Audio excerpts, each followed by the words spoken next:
Hello दोस्तों, स्वागत आपका पीके एग्जाम टूर हब में।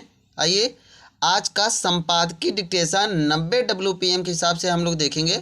आप लोग आराम से लिखिए, लिखने के बाद आप लोग ट्रांसक्राइब जरूर किया करिए। इसकी PDF हमारे टेलीग्राम चैनल पे मिल जाएगी, जिसका लिंक हम कमेंट्स बॉक्स और डिस्क्रिप्शन दोनों में डाल देंगे। आप लोग वहाँ से जाके अपनी गलती मिला के PDF से चेक कर सकते हैं कि आपकी गलती कहाँ हो रही है। इससे आपकी गलती पकड़ में आएगी और धीरे धीरे स्पीड आपकी बढ़ेगी, एक्यूरेसी आपकी मेंटेन होगी। चलिए, आप सबको जैसा पता होगा कि हमारे यूट्यूब चैनल पर पूर्णतः निःशुल्क बैच हम चला रहे हैं, जिसमें डेली 4 मैटर आता है। आप लोग ज्वाइन करके आराम से डेली प्रैक्टिस आराम से करिए अपनी। मैटर 5 सेकंड बाद स्टार्ट होगा।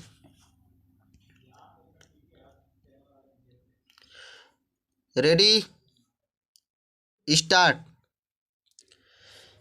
इसमें कोई दो राय नहीं कि ईरान पर इजराइल और अमेरिका के साझा हमले के बाद अब स्थिति और जटिल होती देखी जा रही है तथा दोनों पक्षों के बीच बढ़ती तल्खी के समांतर शांत की उम्मीद भी धुंधला रही है। मगर इस हालत में भी दुनिया के ज़्यादातर देश यही चाहते हैं कि यह युद्ध रुके और विवाद का हल संवाद के सहारे ही निकाला जाए। विडंबना यह है कि ईरान में परमाणु हथियारों का सवाल अमेरिका के लिए बड़ा है, लेकिन वह इस मसले पर बातचीत के जरिए हल निकालने में कोई रुचि नहीं दिखा रहा। उल्टे इजराइल के साथ मिलकर उसने जिस स्तर का युद्ध छेड़ दिया है, वह परमाणु निशस्त्रीकरण में कैसे मददगार होगा, कहना कठिन है। खास तौर पर इस संदर्भ में ईरान ने जिस तरह की प्रतिक्रिया दी और उसने भी इजराइल तथा अमेरिका के सैन्य ठिकानों पर व्यापक हमले किए हैं, उससे साफ लग रहा है कि शांति स्थापित करने को लेकर दोनों पक्षों के भीतर कोई खास रुचि नहीं है। इसी वजह से दुनिया भर में इस बात को लेकर गहरी चिंता जाहिर की जा रही है कि कहीं युद्ध का दायरा फैल न जाए।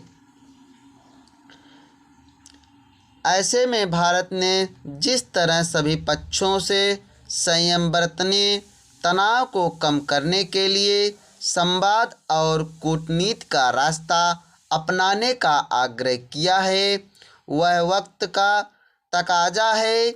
हालांकि भारत पारस्परिक रूप से शांति का पक्षधर रहा है और समस्या चाहे कितनी जटिल हो, उसका समाधान संवाद और कूटनीतिक पहल के जरिए ही निकालने की हामी है।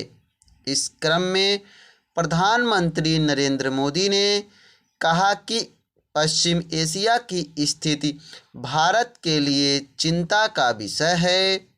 सैन्य टकराव किसी विवाद का समाधान नहीं। भारत ने इस युद्ध से प्रभावित कई देशों से संपर्क कर शांति की वकालत की और अपने नागरिकों की सुरक्षा को प्राथमिकता देने का आग्रह किया। इससे पहले संयुक्त राष्ट्र महासचिव अंतोनियो गुतारेस ने भी इस युद्ध की निंदा की और दोनों पक्षों में अंतर्राष्ट्रीय कानून का पालन करने की अपील की थी। अफसोस की बात है कि सभी तकाज़ों की अनदेखी कर युद्ध में शामिल देश व्यापक जनसंहार के हथियारों से हमला करते हुए इतना ध्यान रखना भी जरूरी नहीं समझते कि उन्होंने किसी स्कूल पर भी बम गिराया, जहां पढ़ने वाले कई मासूमों की जान चली गई। सवाल है कि वह कौन सी समस्या है जिसका हल विनाश के हथियारों के जरिए निकलने की उम्मीद की जाती है। आखिर ऐसा क्यों है कि अक्सर युद्धों के लंबा खिंचने और भारी तबाही के बाद उसका समाधान संवाद की मेज पर ही निकलता देखा गया है। ज़्यादातर युद्धों के मामले में यही सच है। फिर उनसे सबक लेकर तमाम सहमतियों या मतभेदों के बावजूद संवाद का सहारा लेकर विवाद का हल। Full stop. आशा है कि आप लोगों को मैटर अच्छी तरह लिखा होगा। ये मैटर हमने 90 की स्पीड से बोला है। आप लोग आराम से लिखिए। लिखने के बाद आप लोग ट्रांसक्राइब जरूर करिए। थैंक यू, धन्यवाद।